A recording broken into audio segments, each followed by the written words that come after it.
Hello, everybody. Hi, I hope you're well. My assembly today, we're thinking about our values, and it's also a bit of a continuation from Mr. Stack's assembly, where he shared a book with you. So, our values, of course, make us richer: respect, integrity, curiosity, hope, excellence, responsibility. And today is really talking about two of them. It's talking about respect and responsibility. Now, I don't know about you, but I've got a lot of stuff in my house. And I do question whether I need it all, because sometimes there are things that I don't look at anymore.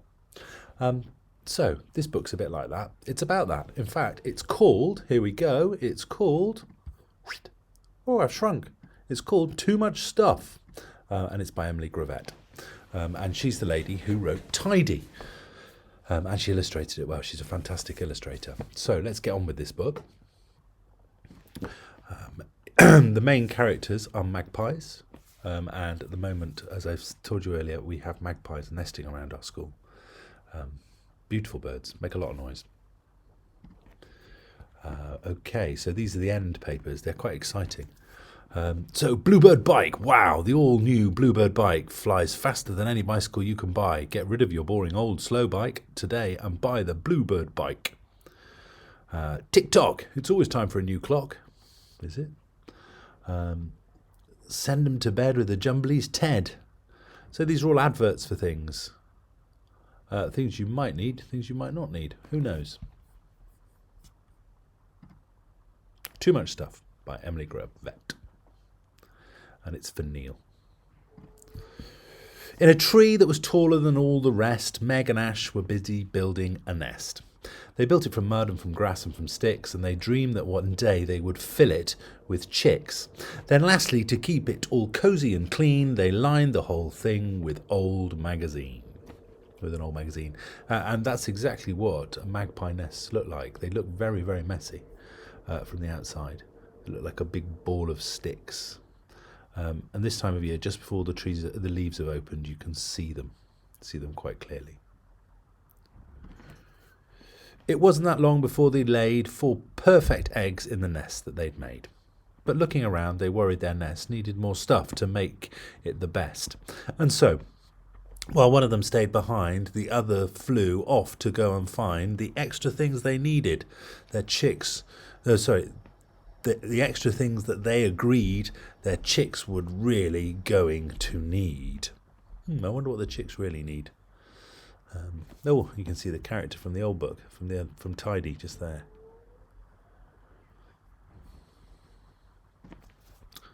At first they brought back little stuff. 2 ornamental cuckoo clocks, 4 tiny socks, and a pack of plastic pegs in shades of blue to match their eggs.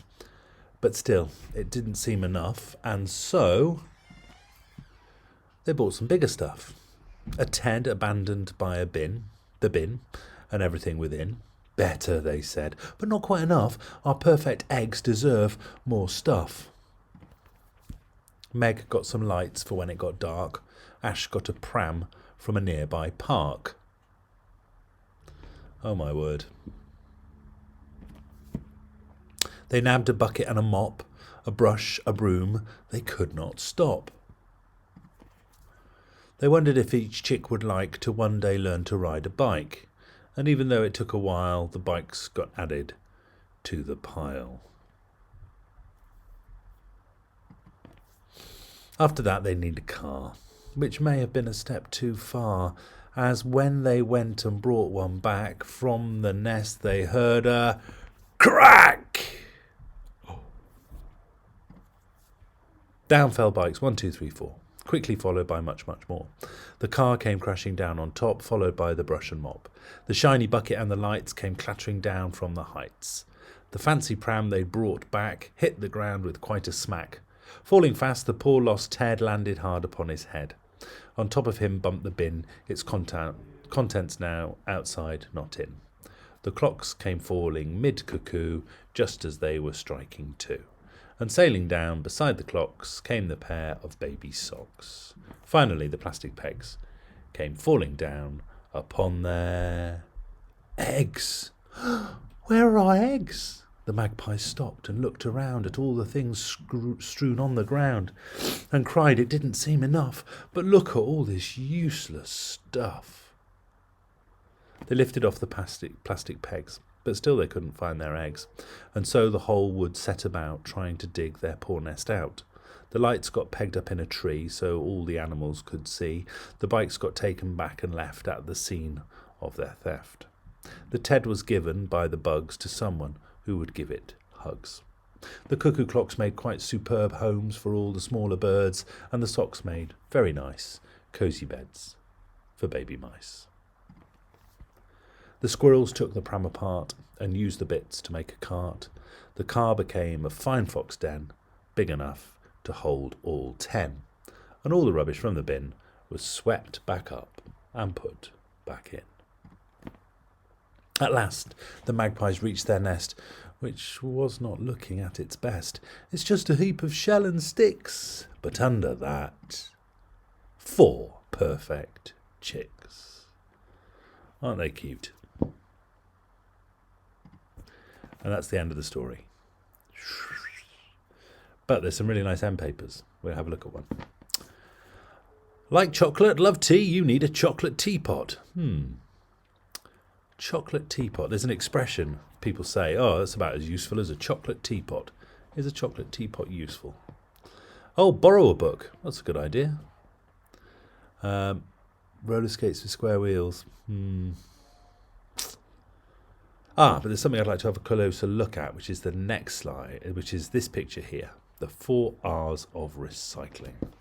Okay, so in our school we do some recycling because we put our paper in our black boxes, and then Andy, our caretaker, makes sure that that goes in the recycling bin and that all the paper is recycled. That's the same with our cardboard as well. So when we have things delivered in cardboard boxes, they go out and into the recycling bin.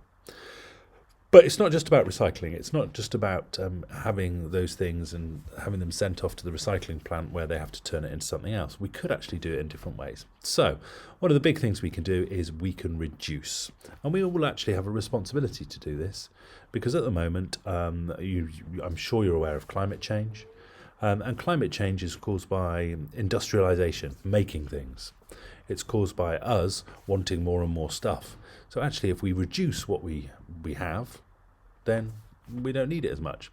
And one of the big things that has worked is the fact that plastic bags, we now charge for plastic bags. They used to give them away free, but now people don't use them. And there's a classic example of that there. Do you want a bag? No, thanks, I'll wear it. Reusing. Now, I don't know about you, but I have lots of stuff in my house that I don't use. And so what we've been doing as a family, we've been going through and we've been sorting out things that we don't want anymore. And there's 2 places where well, 3 places we put them. We use the internet and we ask people who live on our street and people who live in the local area if anybody wants anything, and we'll put a photo, and then people will come around and pick things up if they want it. We also we do leave things outside our house. So we have started doing that. We do that with books that we don't read anymore. We put them on. We've got like a wall which we use as a shelf, and we put them outside our house. And when it's not raining, of course, because the books will get ruined. But then they get picked up by people, and the books go. They disappear. People take them, and then they'll read them. And I imagine that they'll do similar with those books. And the last thing we do is we take things to charity shops, and they resell things that people don't want to people that do want them, and they make money for charities in that way. Often people get rid of things that are broken when actually they could be repaired, and you might not be able to repair it, but somebody you know might be able to repair it. I've had a jumper with holes in the elbows, and my mum took it away and she put patches on my elbows, and I can wear the jumper again, so I don't have to get rid of it. And then the last thing that you can do is recycle. Recycle is when you turn it, you take the raw materials, what it's made out of, and you make it into something new.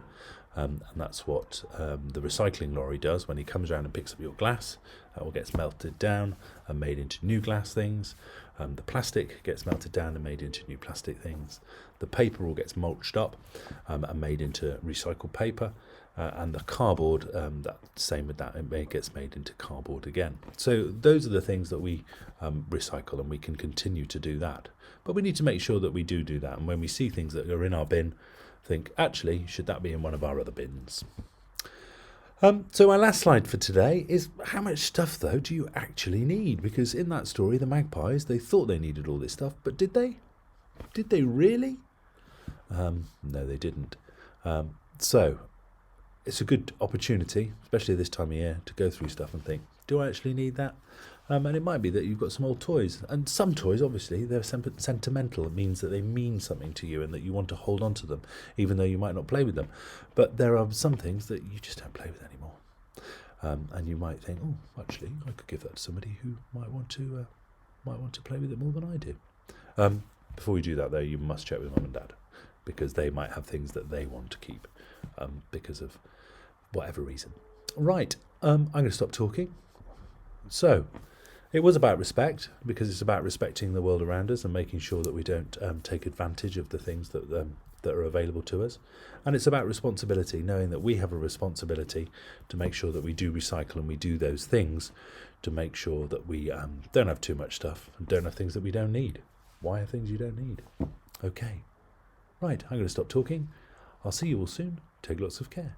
Bye. Bow, bow, bow, bow.